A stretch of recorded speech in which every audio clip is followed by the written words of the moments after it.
Hey there, welcome to the DFS Build NBA edition. I'm Kevin Roberts, getting ready to go over the DraftKings main slate for Monday, January 13th. The goal is to help you win money. Basically, what I do is I go over the entire slate, highlight all the top plays, and hopefully nudge you in the right direction. If you want an updated look at the slate, you can join us in Discord. Discord link is in our YouTube video description here and also on the YouTube channel. You can join us and a bunch of other people. Nice, really fun, engaging community. Everybody is really just trying to help each other win. And also, I will drop in updated core plays as the day goes on. If I'm available, I will be there 5:30 to 6 leading into lock to help you out. Also, you cannot get that without joining the Discord, so go ahead and do that now. And if free advice like this is something you like in general, hit the like button to show a little bit of support. You can even donate in the super thanks button below the video. And of course, you can subscribe to the channel so you do not miss out another video like this. If we get 20 likes before 2 p.m. Central, I will put out a showdown video for Monday Night Football. Just not sure if there's a lot of interest in doing that yet. So if I get 20 likes, I will try to put one out around that time. All right, let's get into it here. Usually we go position by position, but it's a more palatable, smaller slate, and I'm doing this one on my own today. So let's just go team by team. Starting with Minnesota Timberwolves, this game does have a nice 223 total. Obviously, if it stays close, the minutes should pick up a little bit for everybody here. And just it'd be a very, fun game stacking environment if the Wizards can keep it close. That said, right now it's about a 14-point spread with Minnesota favored, as expected. Minnesota does still have a pretty good defense, and they're just the better team. And the Wizards are not necessarily at full strength at the moment. Probably a blowout like we saw yesterday with OKC, but also like we saw with the Thunder. The Thunder did, it looked like really, really good plays. A lot of their value hit, and SGA would have hit if the game stayed competitive going into the fourth quarter. So right off the bat, Anthony Edwards looks amazing. Too cheap for his projection, and the matchup, he looks really good at 9K flat. I have no problem with making Edwards one of my prioritized studs on this slate. The only issue is there is the blowout risk, and Edwards is not always the most reliable stud to pay up for. No issue going that route at all, though. If you want to play Anthony Edwards into ownership, looks like he's going to be a little bit chalky. That's your call. I do not have an issue with that. I like him a lot. I certainly will get to him quite a bit if I'm, maxing out a contest and doing a lot of lineups. There's no reason not to. The matchup is sublime. He's a pretty good bet to get 50-plus fantasy points if the game stays competitive, and honestly, he might do that anyways. So certainly he should be on your radar. Right behind him is Julius Randle with a solid 40-point fantasy projection. He's also going to get ownership. He's only 7.2K. Julius Randle has been, pretty good. The 38, 41, 31. He's just a little bit inconsistent. He does have a ceiling still even in Minnesota. It's just, it's tough to really trust when it's going to come. Certainly a matchup with the Wizards as a spot where we could try to bank on that happening. I don't have a problem with getting to him, but he's also going to be owned. So there's that. And then, of course, same with everybody else in this game on the Minnesota side, there is the blowout risk. So I don't mind paying up for Anthony Edwards or Julius Randle on this slate. It's a great matchup. If the game stays competitive, they are going to absolutely smash, and they might do that anyways. But I prefer to hit the value just like I did with OKC yesterday, just because the blowout risk is very, very real. And there's other really good options worth paying up for on this slate. Rudy Gobert looks like one of the best plays of the entire slate. Looks like a core play. Right now I have him as a core play. If you are in our Discord, you'll see that out. I try to push out early core plays, and then of course the slate changes, and we can still look at, we had these original core plays. They are still viable, but the slate changes, and now this is what we're looking at as far as the core goes. That said, 5.2K, Wizards are really bad against bigs. He's going to get all the rebounds. He's going to get blocks. He's going to get easy buckets. As long as the minutes are there, and with Sar and JV, I don't see why they wouldn't be. Rudy Gobert looks like a smash. That is chalk I do not mind eating. Everybody here looks good, honestly. But Gobert at 5.2K looks like a really tough fade. I also like Dante DiVincenzo at 5.4K. I don't feel like it's chasey either, just because the matchup and the price are really, really good still. The projection's okay. We know he's a pretty good per minute guy. I feel like the minutes projection is a little bit light, considering he played 36 last game. Now, warranted, he did crush in that game. But DiVincenzo just feels really too cheap still. So for me, he's a core play. I think he looks awesome. If you think the game's going to blow out, and even if you don't, Naz Reid is certainly in play at 4.7K. He's a little bit cheaper than Chalky Rudy, a little bit less owned, and the projection is not that far off. I think you can play them together, though, because Rudy could do major damage in three quarters, and then Naz Reid finishes out the game, perhaps. But he's such a good permanent guy, and he's so cheap, and the matchup is so good that I just don't really care. Whatever you do, I mean, you could set a rule too. You could just say, I don't want to play Rudy and Nas together. And that would, limit the pairing of them too, if you want to do that as well. Either way, though, they both look great. I do have a lean. My lean is towards Rudy because the price is not that much different, and we know we're going to get more stable minutes, and there's a bit of a better ceiling for Rudy as opposed to Nas. But Nas looks really good too. Jaden McDaniels also looks really good. I'm hesitant to list him as a core play just because he is a very, very inconsistent player. He is really cheap still. The matchup with the Wizards is awesome.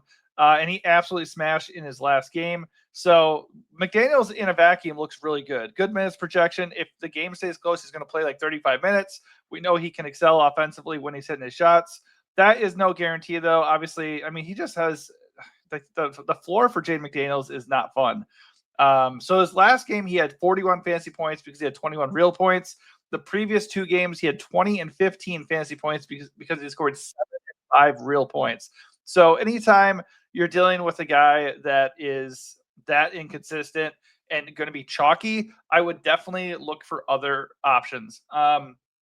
He's still a good play, no doubt about it. But if the game is going to blow out, and or you think it's a good bet that McDaniels won't get there, and he just has an off shooting night, or the other guys are just the ones who soak up the usage and are more effective, then fading chalky Jaden McDaniels is not the worst idea in the world. So that's why he's not a core play, but he certainly is core play viable. Like everything does look good on paper. You could say the same for Mike Conley. He looked like an awesome value on the 3-game slate the other day, and he got 6 fantasy points. Of course, that was his worst game of the year by far. Like, I think his worst game of the year was double that many fantasy points. So he does have a low floor, but he's also only 3.4K. The only issue here is, unlike most guys that are really cheap coming off the bench, I don't know if a dusty 36-year-old Mike Conley is a lock to get monster minutes in the fourth quarter if the game blows out. I would honestly think it's just going to be Nickeil Alexander-Walker. So 3.3K, I think he's kind of interesting. But across the board, everybody does look good. You can go get into the narrative of this slate, or in this game in particular, and break it down and kind of look at, who do I prefer and why? But everybody does look good. So it's up to you who you're going to play. The reality is they're all going to carry ownership, even Naw coming at 18% owned. So I think Conley is viable. I think Naw, though, if you think the game's going to blow out, he's a little bit more interesting. Same price, similar projection, similar projected minutes, but he would finish the fourth if the game does get out of hand. All right, over to the Washington side. Not super interested in the Wizards, unless you think the game is going to stay close. I doubt it. I'm not going to play for the blowout. I just don't think I need to force the Wizards. Reason number 1, Kyle Kuzma has not been playing very well, and he's been limited from a minutes perspective. So is Alexander Sarr. In a vacuum, if you think the game's going to stay close, 5.8K and 6.2K for those guys, if we can get like about 30 minutes, I think that they're fair plays. Like, there's nothing wrong with them. They are good per minute guys. But the matchup isn't good, and there's blowout risk, and they're limited. So for me, out of, 6-7 game slate here, 6-game slate, I think the slate is big enough that we don't need to force plays that don't feel really, really good. So Sarr and Kuz are okay if you land on them, or like Bilal Coulibaly at 5.7. I think they're fine. They just don't scream to me like you have to play these guys whether you're stacking this game or not. So I'm not going to do it. But if you want to do it and have like a run back, if you have a lot of Minnesota guys, it's not the worst thing in the world. I would rather take a shot on somebody like Bub Carrington, who's going to get more minutes, and he's only 4.4K, or I'd even drop down to Jared Butler at 4.2K. And just, if you want to play into the blowout thing. Jared Butler was a fun play when he was 3K flat. I wasn't really on it. I didn't think it was going to happen. He was super, super efficient off the bench. I just don't know at 4.2K if that's the thing I want to do. If you think it's going to blow out, you can try that. I just think that is a bit of a gamble. JV at 5.3K, if he were to get the start, sure. If he's coming off the bench, I'm not super interested in that. Jordan Poole at 7.7K, that is a little bit steep for a guy who could be in a game where the game blows out and where he is facing a tough matchup up front in general. So I think, again, if you're going to have a run back, I think Poole probably makes the most sense. But I just don't think that is how I'm going to attack this slate. I have no problem eating Minnesota chalk. I just don't think the Wizards are super necessary. Moving on to the Warriors and Raptors. This is one of the best game environments of the slate with a 228.5 total. That is thanks to the Raptors, who are, I think, 6th or 5th in pace. They are 5th in pace. Golden State is 6th in pace, and the Raptors are really bad defensively. So there's nothing really stopping the Warriors here at all. Stephen Curry at 8.8K looks like a really good stud to pay up for, and he's not going to be owned. So that's the main reason why he looks so good. Is the matchup is awesome, the price is not egregious, and nobody's going to be on him. So if everybody's going to flock to the studs in the Spurs-Lakers game, for good reason, or maybe like Şengün or the other stud point guards on the slate, then Curry's going to look pretty appealing. He did look appealing the last time we talked about him, and he didn't really pan out, and that's just kind of been Curry all year. He's very, very hit or miss. But with no Kuminga, a little bit of usage, there's a little bit more usage to go around. And if this game could stay close, he could absolutely smash in 4 quarters. I'm not making Curry a priority, but I think he's a really interesting tournament play. Draymond Green, though, is going to join Rudy Gobert among my early core plays. He is too cheap. He is the best points per dollar play at the power forward position. He's only 5.7K. The Raptors are a great matchup, and he has a solid projection. All of that means he's going to be owned. So you do have to pick some spots where you're just like, screw it, I'm gonna play him, even regardless of the ownership, right? No matter what you do with Minnesota, that's going to be the case. Like all those guys are going to get ownership. So I don't really mind playing into ownership on Draymond Green because he's not very expensive and the matchup is so good. And no Kuminga. So there's just going to be no restriction there. His minutes are projected about 30. I wouldn't be shocked if he got a few more than that. But I think he's a really good play. Similar price point is TJD, Jackson Davis. He looks really good too. Just his minutes are even more capped than Draymond. So I think he's a solid play at $100 cheaper, same matchup and everything, and way less owned. I think he's an interesting tournament pivot. But as far as just what are the best plays, Draymond looks like one of the best plays of the entire slate in that price range in particular. So chalk be damned, I really like him. Andrew Wiggins at 6K, also pretty good, just a little bit more expensive and a little bit more volatile. I think Draymond just does more stuff when he's out there, so we can trust him a little bit more. I think he was on the injury report, so just keep an eye on the status. If Green is out, Jackson Davis would be the core play at 5.6K, and we'd certainly have a lot more interest in Andrew Wiggins as well. With Golden State about at full strength, except for no Kuminga, I don't have a lot of interest in their ancillary pieces like Dennis Schroeder or Buddy Hield or Kevon Looney, all these other guys. I think the first guy you would look at after the guys I already talked about would be Schroeder, but his upside is just capped with Curry and Wiggins and Dre there. I think he's an okay play because the price is not out of control at 5.5K and he's not going to be owned. So I think for tournaments, Schroeder is live as a decent lower mid-range value play, but not somebody I feel like I have to go get. Same with Buddy Hield, 4.6. His price is elevated quite a bit.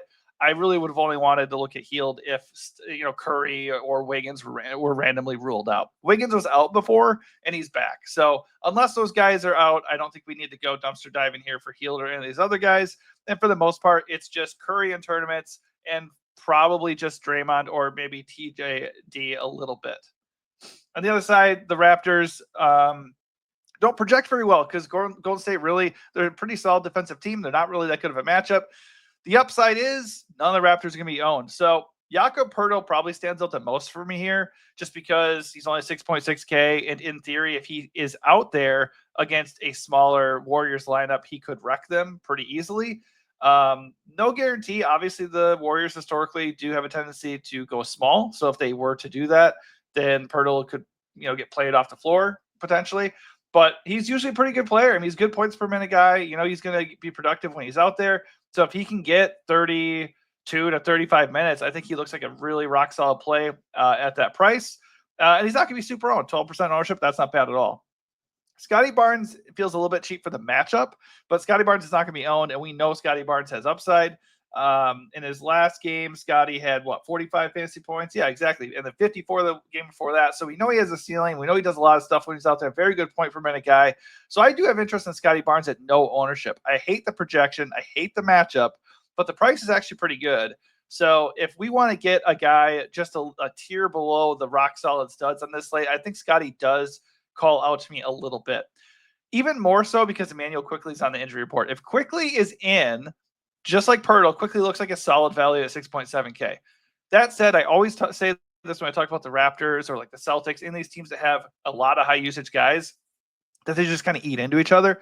So I think Scotty is still a solid tournament play right now, but if Quickley were to be out, Scotty would look really, really good. Scotty would be almost a priority at that price to me. And then RJ Barrett would look better at 8.2K. If everybody's healthy, there's just not a priority on this team at all. The only guy I would really try to get to would be Pirtle.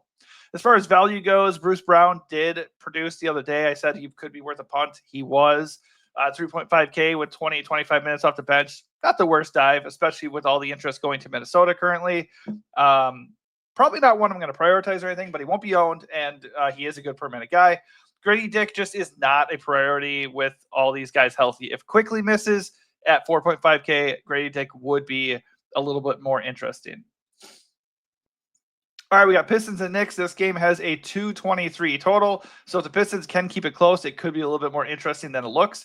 Cade Cunningham has a pretty darn good projection. He's 10.3K, so he's not coming at a discount at all. He'd been hovering right around like 9.8 for forever. He is now over 10K and priced appropriately. So I don't think his projection blows me away, and the matchup isn't elite, but the matchup also isn't as bad as it had been in the past. The Knicks are fine, but they're not as stingy defensively as they were a year ago. Let me just double check that to make sure I'm not talking out of my butt.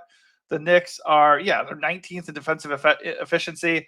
So, and they are giving up production outside on the perimeter too. So I think Cade could certainly hit here, and he's not coming in at ownership whatsoever. So anytime you get Cade Cunningham unowned in tournaments, I think that is appealing. So I don't think it's an optimal spot at all for him. I think if you're going to pay that much money, there are definitely more appealing plays. And you could save funds with, guys like Scotty Barnes or Steph Curry too. And then obviously like Anthony Edwards projects just as well in his 1.3K cheaper. So like just looking at that, just not the optimal play. But if you can get Cade, who had like 67 fantasy points in his last game at no ownership, you have that 60 to 70 point upside window with him. I think that is certainly interesting. So I wouldn't mind getting him in tournaments a little bit. Unfortunately, nobody else for the Pistons projects very well because, like I said, the matchup is not terrible, but it's not elite. Tim Hardaway Jr., I told everybody the other slate, he has to score 20 plus points, 20 plus real points to hit, and that's exactly what he did. He had like 27 points, so of course he did, right? But he's a thin play at 4.2K. Should get some minutes. We'll get shots up, but and it is a revenge game against the Knicks. I don't know. I don't really want to do Tim Hardaway Jr. I'm going to stand by that logic. I think if people start flocking to Tim Hardaway Jr., I think they're going to find out real quick that is going to be a mistake. Jalen Duren is popping and carrying ownership. Obviously, he's going to be needed for his size against Cat, but he's also like super prone to fouls, and it's not the best matchup for him either. So I think that might be some dicey chalk. Obviously, the price is really good on Duren, no doubt about it. His minutes projection is not great, and look at this, he's just like okay. He does have a ceiling, but he just has not been delivering. It's probably a spot where I would not go. I would rather eat the Rudy Gobert chalk, play a little slightly more owned Rudy Gobert for the better floor and probably an equal ceiling. I mean, really, it's the Wizards Gobert is facing, so honestly, it's a better ceiling, truly. So that's probably where I would go. Duren is in play, but I think if you're going to be in that range, Gobert looks better. And also just like in that price range in general, I would go up to Draymond Green too. He looks way better as well. You certainly could play all three of those guys together if you wanted to. I just think that would be eating, a lot of chalk. So I probably wouldn't do that. Tobias Harris, the roll is good. Malik Beasley, the roll is good. So like those guys are out there and they're going to get shots up. So if the game stays close, they could certainly hit. I feel like Tobias Harris' price is coming up a little bit for the ceiling he provides. And Malik Beasley is very Tim Hardaway Jr.-esque, but 1.6K more expensive. Those guys are in play, but just not priorities. Azar Thompson, oh man, I said in the Discord, once Azar got the start, I was like, oh, Azar's a great play at 4.7K, let's do it. And then at halftime, he had 20 fantasy points, and I looked like a genius. And guess what he ended with? 21 fantasy points. So that's just how it goes sometimes. Azar Thompson, if he starts, once again, looks good at 4.7K. Really good per minute guy. Does a lot while he's out there. Gets a lot of defensive stats. So if he's in and starting, I think we can do it again. Just know that, the floor is low and he can certainly fail just like any of these other Pistons can. I think Fontecchio popped off in his last game. Nope, not the last game. 3 games ago, but he's a little bit dicey. If one of these guys miss, maybe you can look at Fontecchio. but probably not going to do that. Isaiah Stewart, 3.4K, not the worst punt on the slate, but I bet there are going to be better options to go. I just don't think we need to do that. I honestly, as scary as it sounds, I'd rather go to Mike Conley again in that price range or go down to Nah, who I talked about earlier. All right, on the other side are the Knicks. Jalen Brunson, I think, will probably play in this game, but he was on the injury report last time I checked. So if he's in at 8.6K, he feels a little bit too cheap against the Pistons. Solid projection, not going to be very owned. So once again, why pay for Cade Cunningham when you can come down to get Jalen Brunson, right? Maybe. Obviously, the projection is not quite as good, but Brunson looks good here. Thing is, he has been all over the place. 44 real points against the Bucks for 63 fantasy points. Way back here, or was it here? He had 55 real points against the Wizards for 72 fantasy points. But then in between these games, he's just been a nothing burger, 151 point fantasy game here, but just a guy. Because honestly, Cat has been, the big eater for the Knicks. So if Brunson's in, he's a fine play at basically no ownership. I have no problem with that. But either way, I think Cat looks really, really good at 10K. Duran's going to be going up against him. He'll probably get Duran in foul trouble and just eat all day here. Pretty sure he crushed the last time he played the Pistons. He got like 56 fantasy points, 53 fantasy points left last time he faced him in only 27 minutes. So judging by the 8-point spread, there is blowout risk here for sure, but not quite as, not quite of a danger zone as it would be for the Washington game. So I think the matchup, the projection, everything looks good here, and Towns is not going to be super chalky. So far, it looks like he's not going to be anyways. So if Brunson is out, that would change. Cat would be super owned, and then all these Knicks guys would get a boost. Josh Hart, it feels a little bit much to pay 7.9K for Josh Hart, but his projection is solid, and the matchup is solid, and he's not going to be owned. So for tournaments, I don't mind it. I think Mikal Bridges and OG Anunoby, they're going to play a ton of minutes. They just don't have great projections, and they have low floors and limited ceilings. But they both, either one of them could pop off for 30 real points and just do major, major damage. And at 5.8K and 6.1K, there's certainly good prices. So I don't mind going there at all. It's kind of like, do I want to make them priorities on a slate where there's going to be decent lower mid-range options and where their projection is not amazing? Probably not. I'd probably wait for a better spot to do that. I think the Pistons are a fine spot, but this doesn't feel like the slate where I have to force them in, unless Brunson's out. If Brunson's out, then all these guys get a major boost. Obviously, if Brunson were to miss, the guy who gets the biggest boost would be Miles McBride. I think he's in play anyways at 4.3K off the bench with a 20-minute projection. I think he's okay, just not a priority as it stands. But if Brunson is out, he would end up being a core play. Of course, you'd have to keep an eye on the starting lineup because Cam Payne could end up starting, and at 3.5K, he would be a core play if that were to be the case. All right, Memphis and Houston, they are in one of the best games of the slate. Was a 235 total, 235 and a half. The last game definitely lived up to expectations. It was 119, 116. A lot of these guys hit. Memphis plays really fast. They are capable of being good defensively, but with no Marcus Smart, they're probably not going to be as stingy in that regard. So Jaren Jackson Jr. Leads the way for them, but he feels a little bit pricey at this point. 9.2K. That's still, he's kind of priced up where he was when Ja and Bane were missing games. He's still been producing. Like, look at this game log. He hasn't had less than 41 fantasy points in any of his last 6 games, and he's had 52 plus in 3 of those games. So I do think the matchup with the Rockets is not ideal, and his projection is not blowing anybody away at 39 fantasy points. So not a priority for me, but none of these guys are carrying ownership. So he and Ja and maybe Bane to a lesser extent are certainly interesting tournament plays in a game that could be very fast paced and high scoring.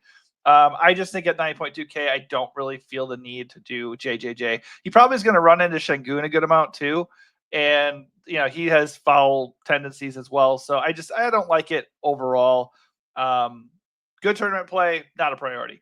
Ja still has his minutes capped. Bane still has his minutes capped here as they both work their way back from injuries. I think they're okay, but not priorities whatsoever. They don't project very well. Zach Edey is a decent value at 4.8K. He'll be needed against Şengün.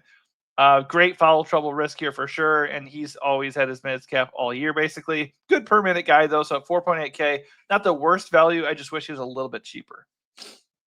I like the minutes for Jalen Wells, but the price at 5.1K makes him not really a priority. So nobody else is really standing out here. In general, Memphis is just a tournament team only for me. All right, for the Rockets, Şengün projects like a god at 9.1K. He looks like one of the best center plays of the slate, one of the best studs to pay for on the slate in general. And honestly, his ownership is a little bit low at 20%. It'll be interesting to see if that changes, but he looks really, really good. At 6.8K, Jalen Green also projects really well. I think I prefer him as opposed to Amen Thompson. He's going to be double his own, though. So consider that when you make your lineup decisions. They both look good. And the matchup is very good for them. Jalen Green's been on a heater. He's had just a ton of points lately. I mean, really getting it done. 42, 49, 51, even 38 is solid for where his price was at that point. So his price is coming up just slowly, a little bit, but the projection is still really good for his price. I do not mind getting to him whatsoever. I think if he's going to be that chalky, though, I don't need to make him a core play. He's not going to be like a definite priority for me. I think if he's going to be close to 30% owned, I will consider going away from him for sure. And in tournaments, you could certainly make an argument for just paying $500 more and playing Amen instead.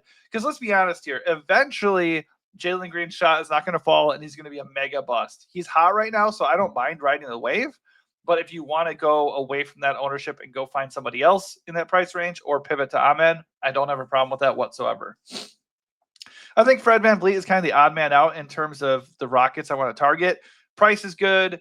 The projection's okay. The minutes are good. And the game environment's really good. But the projection doesn't blow me away still. I just think I'd rather pay $200 more for Amen or save $300 and get Jalen Green. As far as value goes, Dillon Brooks looks okay at 4.8K. From a minutes perspective and a game environment perspective, I think Dillon Brooks at 4.8 is not that bad. I like him a good amount. Obviously, he has a low floor. And not the best ceiling in the world, but the matchup is good enough and the price is good enough that I will definitely keep him in my player pool. I think he's an okay value. There's still no Jabari Smith, and Tari Eason remains doubtful, so Cam Whitmore is an okay value punt at 3.8K off the bench. There is Jayshawn Tate here at 3.4K. He could cut into Whitmore's viability a little bit, so definitely consider that before you lock in Whitmore. Certainly not a core play due to that. Let me grab a little drink of water. A little nice gap in the content here to just remind you that I do this at like 11 Central. So like news is going to break, the slate is going to be thrown outside, and you would think in general, oh, this video is a waste of time. I don't really think so. I think it's still good to walk through the early core plays, walk through the process, and kind of just look at where the games are and like how everything is setting up. And then we can kind of adapt. Because for instance, yesterday, OKC looked awesome. And then like really late in the day, Utah and Brooklyn suddenly looked really, really good. And I went there, and it didn't really work out fully. And instead, sitting on some of those OKC values ended up being the way to go. So sometimes not reacting to news is the way to go. It is smart. But also, if you need an update, just head over to our Discord, and we will be there to help you out as the day, matriculates. All right, here we go. So Miami at Clippers. This is probably the game I'd be avoiding, which definitely means it's going 4 OT. That's just the way it works, right? So this means these guys are going to be tournament plays. Tyler Hero and Bam Adebayo still get a lot of the usage for Miami. The Clippers are not a great matchup in general. The Clippers, let me double check here just to make sure. The Clippers, slow to upload here. Clippers are middle of the pack in pace. And now, especially with Kawhi back, they're going to be even more so, but they're already top 10 in defensive efficiency. So now that Kawhi's there, assuming he plays, he's been out for personal reasons. If Kawhi is in, it's really not a great matchup. But keep in mind, he's been limited. So even if he is in, it might not be as bad as we'd think. Let me just see if there's an update on his status, because that's important. So far, it looks like he's in. He was not in. He missed a game for personal reasons due to the fires in LA. Unknown if that will be something that pops up again. But as things stand, still not a great matchup. Still on the road in Miami. Is not going to be owned here for those reasons. But Hero and Bam, both their prices have come down. Their projections remain good. I love them for tournaments. I don't really like playing guys against Zubac. Zubac is a pretty good defender, kind of underrated down low. But Bam is still okay. I prefer Hero here. Obviously, he would have to mess with Kawhi a little bit, which isn't ideal either. I just think he has a better ceiling. And for only $400 more, they're both not owned. I think Hero's the way to go, but you could really play either of them. Jaime Jaquez, prices come up, kind of out on him on this slate. Still in play at 6.1K because he's going to start and get 30 to 35 minutes. It doesn't look like he's going to be owned at all. But Nikola Jovic, his price really hasn't budged. He's 4.7K. I had him as a core play the other day. He smashed with 47 fantasy points. This is not as good of a matchup as he had against the Blazers, but he's still in play because he's starting and he's getting good burn. If they keep giving him minutes, I think he looks really good at 4.9K still. Just keep in mind the matchup is not as good as it was. So certainly the ceiling and floor are going to dip a little bit, but he's cheap enough that we can roll the dice there. Certainly I'd rather roll the dice with him than Jaquez at this point. Here Rozier at 5.2K is a fair play. Should start and get 30 to 33 minutes. Just isn't going to get the usage he really needs with Hero in the lineup there. But you never know. You never know if he pops off, and 5.2K is cheap enough to take that chance. Haywood Highsmith, 4K.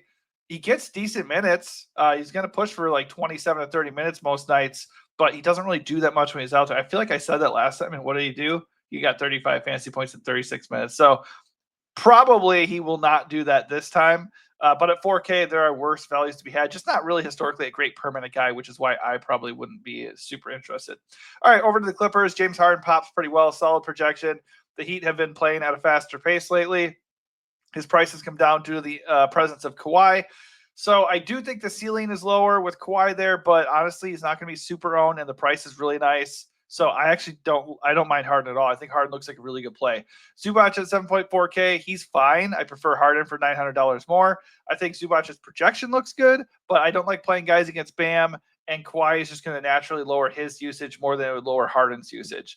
Norm Powell projects decently, and he's not that expensive at 6.9K, but when you factor in Kawhi 20, 25 minutes, I don't love it. I don't want to go do that. I think if I'm going to play anybody here, it's going to be Harden or bust. And with Kawhi back, all the values don't look that appealing. I think KPJ off the bench at 4K is an okay value, but that's probably all I would consider for the Clippers. All right, last game of the night. It's a little surprised to see there's not really that much ownership here. Obviously, a lot of the ownership is going to start with the Timberwolves. So much like we did with OKC last night, we can certainly work to get away from that to a certain degree. Maybe if you want to play for the blowout, you can. It doesn't have to be a blowout for you to benefit from that necessarily. But Wemby 11.3K with a 54-point fantasy projection and a pretty palatable matchup against the Lakers looks pretty darn good, especially if he's not going to be owned. As is always the case with Wemby, that ownership is probably going to inflate, but it's reasonable to expect that he would still be under 30% owned, and to smash the slate with Wemby at 30 or lower would be pretty fun for sure. But obviously 11.3K is 11.3K. So you got to invest a lot of funds in Wemby. You got to eat a lot of value, stretch your lineup a little bit thin, but he looks great. There's nothing about this matchup that would really deter me for playing Wemby whatsoever. Let's just see how he's fared in this spot. So against the Lakers in 2 games, he's averaged 53 fantasy points per game. I mean, obviously Anthony Davis is not a bad defender or anything, but the Lakers' overall defense has not been very good. So I have no reservations about Wemby, one of the best projections of the slate, and so far not owned. So that's pretty appealing for sure. Devin Vassell would be the second best guy to play here. Chris Paul also 6'2" and 6K, about the same projection. They're going to play 30 to 35 minutes if the game stays close. Pretty good matchup. They'll carry a little bit of ownership just because the solid game environment here, kind of underrated game environment with a 220 and a half total. I wouldn't be shocked if it goes over for sure. But no Jeremy Sohan, possibly. If Sohan is out, he's questionable. If he's out, both those guys look really, really good. They're too cheap then. Have no problem with kind of stacking up this game to a certain degree. If you don't want to get Wemby, Vassell, and CP3 to end the night is not so bad. And of course, you probably can fit them in there too if you wanted to. Certainly the Lakers present the better matchup than the Spurs do. So that's probably where I'd start. If no Sohan, Keldon Johnson looks a little bit better off the bench. He's a viable value anyways at 4.5K. Again, good matchup, good usage off the bench, solid per minute guy. He popped off last time, so this is kind of how it goes. Sometimes these guys are just inconsistent, so I wouldn't be that shocked if Keldon Johnson, now didn't have such a good game. But everything does look good for him here. I do not have a problem with that whatsoever. The guy that I'd really be looking at would be Stephon Castle if Sohan is out. I think at 3.6K, that is a pretty good price, assuming that's the case. And then he would probably start and look pretty darn good to close out the night. So right now, it's looking like Sohan is projected to be in, which would make Castle quite a dart throw. But at 3.6K, I honestly don't even mind that if that's the case. Like, I think you could just go into the slate hoping Sohan sits, and then you have Castle to close, and then, just hope for the best. All right, so Anthony Davis and LeBron James both look really, really good. I think from a point per dollar perspective, LeBron looks better here. He's $1,000 cheaper, same minutes, similar projection, and he's going to carry more ownership because of that. So it looks like a lot of the ownership is also flocking to the Lakers side, and it's a little bit interesting that Wemby is going overlooked here. But obviously, if LeBron's going to be really chalky, we can entertain the idea of paying $1,000 more and getting half as owned Anthony Davis. He has smashed in this matchup against the Spurs. Certainly could do so again. Has one of the best projections of the entire slate. I think it might be the best projection of the slate. So I have no issue going to the brow whatsoever. Like him a lot. Like LeBron James a lot. Austin Reeves, good projection. A lot of ownership. 7.5K. His price is coming up a little bit. We know he's a good per minute guy. He gets good usage. That feels like it's getting a little bit steep, though. I would not hate the idea of kind of working my way away from that. Is Austin Reeves a bad play? No. Is he getting a little bit expensive and hard to make a priority on the slate? A little bit, yeah. Max Christie keeps getting minutes and starting, so at 4K flat, he looks like a really good value on this slate. He'll pick up a little bit of ownership, but with the Minnesota guys and some other guys on this slate, I wouldn't be that shocked if you can bet on the under of that ownership. Probably that's about it. All these other guys need to really pop off to like be relevant. Rui at 4.4K, I think is okay. I think I prefer Christie though. All right, so if we want to wrap things up here, yeah. So overall, I think I'm probably going to go into this slate. I will definitely eat some of the Minnesota chalk, no doubt about it. But if Wemby is going to be this unowned, it's really tough to actually buy into that. It's going to be interesting to see what ownership is later in the day. But right now, this feels like a really interesting slate to attack late with Wemby. Like if he's going to be about with the same projection as Anthony Davis, but completely overlooked, he's really interesting. I have no problem kind of getting away from the pricey Minnesota guys and fading like less than optimal guys like Curry and Cade and all these guys that are fine, but maybe aren't like totally smashes, and maybe ending the night with a Brow versus Wemby or LeBron versus Wemby kind of stacking. I don't think that's a bad idea at all. Like I said, I don't think it's bad to get away from some of the mid-range guys that are kind of chalkier either, like an Austin Reeves. So that's probably where I'm at as far as my high-level strategy. But then we can certainly look at where the ownership is and eat some good chalk. Like specifically, if we go back to Minnesota, these guys are all going to be really owned. So first thing I might do is be a little bit underweight on the top guys and kind of play into the blowout a little bit. I think I could still eat the chalk with Gobert and DiVincenzo and feel good about it. And then we could target one of the other value guys off the bench and hope they play the fourth, like Nas or Nah or something like that. All right, that's going to do it for me. I don't want to go too much harder into here because it's early in the day. Things are going to change, and we'll update as things go in Discord. If you like free advice, hit that like button. If we get to 20 likes, I'll push out a showdown video for Monday Night Football. And also, if you're feeling given, if we help you out at all, hit the super thanks below this video. And just in general, subscribe to the channel so you can help us out, and join the Discord so we can help you out as the day goes on. Thanks for watching, and good luck.